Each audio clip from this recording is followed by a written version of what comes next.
Shoah de Claude Lanzmann est un long-métrage documentaire français sorti en 1985. Il reçoit un César en 1986. L'enquête préparatoire a été faite en 4 ans dans 14 pays différents. Le tournage a duré près de 350 heures entre 1976 et 1981 sur les lieux mêmes du génocide.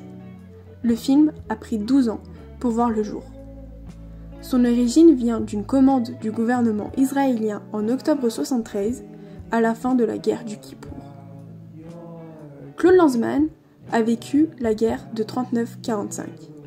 Il a été membre de la jeunesse communiste à ses 18 ans, a participé à la résistance à Clermont-Ferrand et participe au combat des Marquis d'Auvergne. Il vient d'une famille juive, originaire de différents pays d'Europe de l'Est, immigré en France. Il a donc un lien avec la Shoah, car il a dû apprendre à se cacher des nazis, car en plus d'être résistant, il était juif. Le film, dont la durée est de 9h30, est une série de témoignages de rescapés, d'assassins, de contemporains de la Shoah. Les séquences ont été pour la plupart tournées en caméra directe, traduites en instantané. Ce sont toutes des interviews assurées par Claude Lanzmann lui-même et une traductrice, si besoin. Lanzmann est présent durant les 9h30 de film. Celui-ci est construit en 4 volets. La campagne d'extermination des camps à gaz à Chelmaux, les camps de la mort de Treblinka et d'Auschwitz-Birkenau, et le processus d'élimination du ghetto de Varsovie. Shoah traite uniquement des camps d'extermination en Pologne, ce qui a longtemps été dénoncé par les autorités de ce pays. En plus de l'importance des témoignages dans cette œuvre, ce qui fait une grande distinction avec les autres films, c'est que Claude Lanzmann insiste sur la séparation fondamentale entre camps de concentration et camps d'extermination, une distinction absente chez d'autres films, comme par exemple celui de René, Nuit et brouillard. Voici un extrait où Claude Lanzmann reprend un animateur en lui montrant l'importance de la séparation entre camps d'extermination et camps de concentration. Qui dure 9h30 et qui est une série, une suite de témoignages sur la Seconde Guerre mondiale et plus précisément l'extermination du peuple juif dans les camps de concentration. Dans les camps d'extermination. C'est pas la même chose pour vous ? Pas du tout. Pas du tout. C'est ce que j'explique tout au long du film. Le titre Shoah est aussi très important, puisque jusqu'alors, on parlait surtout de l'Holocauste. Un terme insupportable pour Lanzmann qui refusait l'idée de sacrifice qu'on retrouvait sur ce mot. C'est donc le terme hébreu, Shoah, qui signifie destruction totale, l'anéantissement, est devenu le titre de ce film si reconnu aujourd'hui.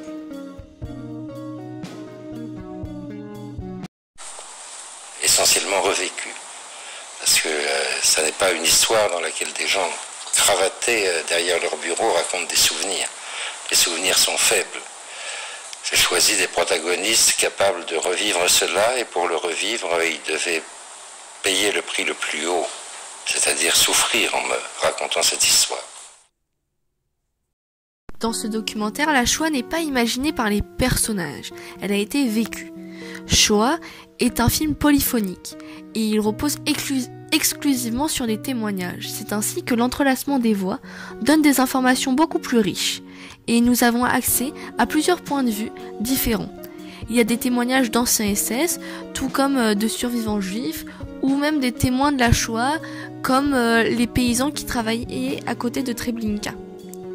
On ne pouvait pas avoir seulement de documentaires sur les camps de concentration et ceux de la mort, car la plupart avaient été détruits de 1943 à 1945 par les nazis, pour ne pas laisser de traces.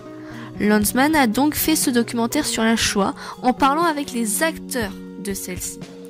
Il y a 14 lieux de tournage, comme Israël, la Pologne, la France, les États-Unis, les Royaumes-Unis.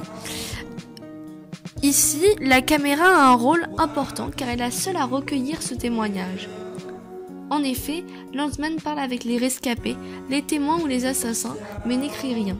Il dit cependant que Shoah est à beaucoup d'égards une investigation policière et même un western dans certaines parties. En effet, certaines interviews censées au départ être non filmées le sont quand même en caméra cachée, avec le visage du témoin toujours découvert, comme celle de l'ancien SS Franz Duhamel. Prenons pour exemple un extrait de Shoah. Une scène, celle du coiffeur, a marqué tous les esprits. Abraham Bomba, un juif enfermé à Treblinka, a été réquisitionné par les SS en tant que coiffeur professionnel pour couper les cheveux des femmes et enfants après leur passage dans les chambres à gaz de la deuxième partie du camp. Si cette séquence a tant frappé les esprits, c'est autant par le caractère exceptionnel de son témoin qui a vu les chambres à gaz et survécu pour les raconter, que par la puissance émotionnelle du récit filmé, où les choix du metteur en scène décuplent l'intensité du témoignage.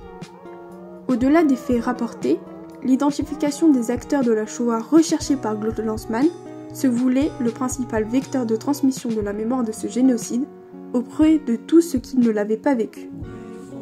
Claude Lanzmann a choisi de mettre en scène Abraham Bomba dans un salon de coiffure alors que celui-ci était déjà retraité.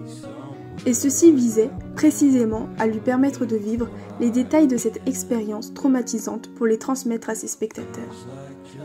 La mise en scène opère un véritable saut qualitatif. Je ne savais pas que Bomba allait s'effondrer, s'interrompre et se mettre à pleurer. Je ne l'ai pressenti que pendant le tournage de la scène, confiera Claude Lanzmann. Claude Lanzmann fait donc en sorte que les témoins revivent leur histoire. Ce qui est encore plus marquant dans son œuvre, c'est la façon dont le caractère incompréhensible, inaudible et inimaginable de la cruauté des crimes commis par l'homme est raconté. Nous savons aussi que ce film s'appuie sur le travail préalable d'historiens. Nous possédons des preuves qui renforcent la crédibilité de leurs paroles, mais aucun objet matériel et même aucun texte n'a la force de ces témoignages. Par eux, les morts survivent, une survie sans possibilité de réparation ni de deuil, sans sublimation, sans esthétisation, une survie qui s'effectue à travers notre mémoire. Effectivement, ce devoir de mémoire, c'est-à-dire l'obligation morale qui a pour but de se souvenir du passé, est donc un outil privilégié dans la lutte pour la reconnaissance des mémoires, et Claude Lanzmann le met en place dans son film. Comme nous pouvons le voir dans la scène du coiffeur, Abraham Bomba a été pris par ses émotions et a presque voulu arrêter.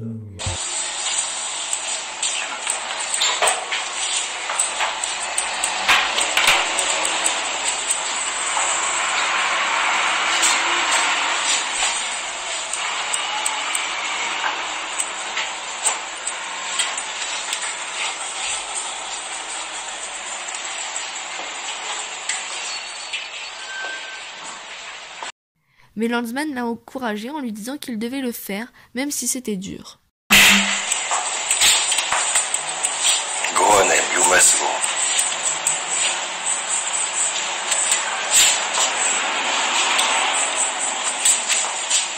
You have to. It's too hard. Please.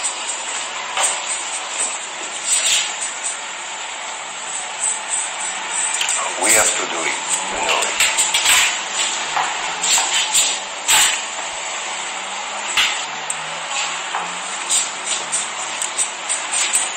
I won't be able to do it. You have to do it. I know it's very hard. I know and I apologize.